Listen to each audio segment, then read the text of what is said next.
Hi, this is Zach D. Roberts. I'm the co-host of the Around the Lens podcast and the editor of Visu.news. I'm here with a not really open box because it's just a tiny little thing, so there's no fun in that, but just to talk about a review I'm going to be doing, and I'll probably hopefully have ready for you in about a week. It is of the Sony Tough Card. They're now available in, I believe they're available at B&H Photo Video and at Adorama, obviously I think through Sony as well, I think through Amazon as well as, but I know they're definitely available through Adorama right now. It's a tougher SD card. It has nothing on the back like the traditional SD cards have that can chip and break. It is basically one solid state drive in the way that you think about solid state drives. And it already feels tougher. There's no plasticky sound when there's nothing to move, which is very nice. Already you drop it and it sounds like a more solid card, which, whatever, I mean, these are things that, only ways you can test something without actually breaking it, I guess. It is, they start out at $299 write and $300 read. This one is 64 gigs. They have I believe they have a 32 gig, 128 gig, and I'll put the prices and such down at the bottom because they have changed since I first looked at these, which is good because they're usually about double the price of your standard SD card. Obviously, this is a much slower card than this, so the direct comparison between the SanDisk Extreme Pro and the Sony Tough Card isn't really a fair comparison. But it's a really great thing that companies are finally come out with. You have the compact flash card, which has always been a really tough item. You could throw it in the wash accidentally and not have too much of a problem usually, as long as everything dried out okay, and nothing corroded. But they didn't break. They didn't break in your wallet.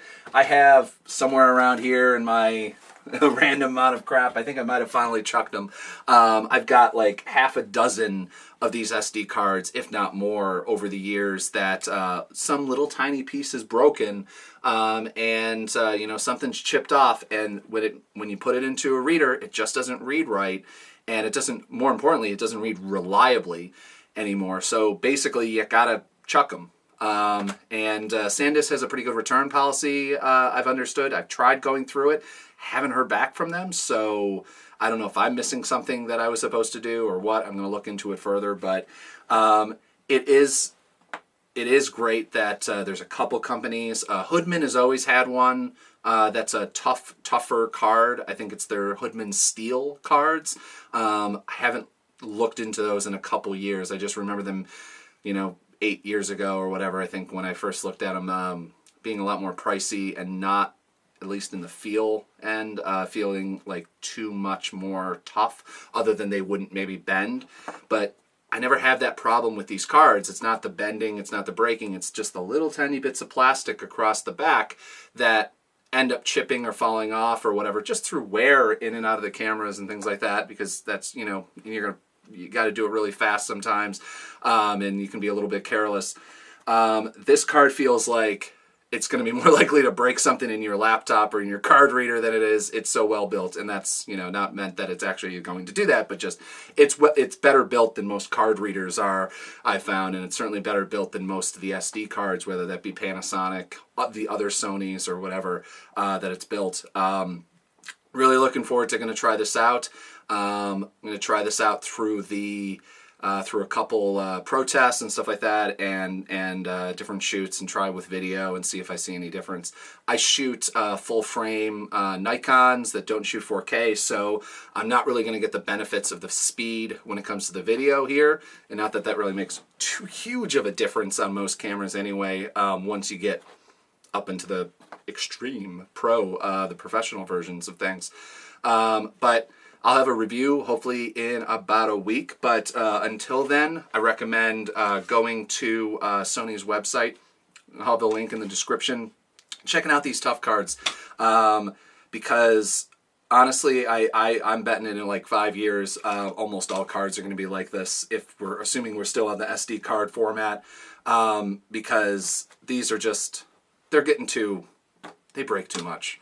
Like I said, I've got like a dozen, like half a dozen or a dozen of these things just laying around, and they're useless. And they're not as expensive as they used to be, but they're still expensive. I mean, these still go for $40 on Amazon, or if you're in a, God forbid, you're in a Best Buy or something like that, they go for like $50 or more sometimes, depending on the size and the speed.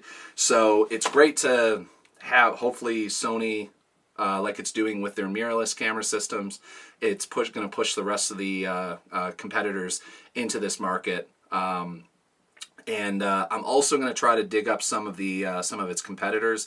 There's I think that ProGrade Digital, or there's another company out there that does a similar one, or has done one for a longer time. And I just got to try to get a review copy of that. Unfortunately, these guys are kind of a little pricey sometimes, so I can't right now afford to swing and just buy them and try them out.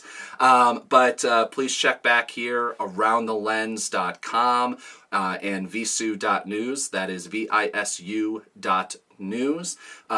Both of those podcasts are on iTunes, on Stitcher, on Google Play, and on Spotify, or basically most of your podcatchers of choice.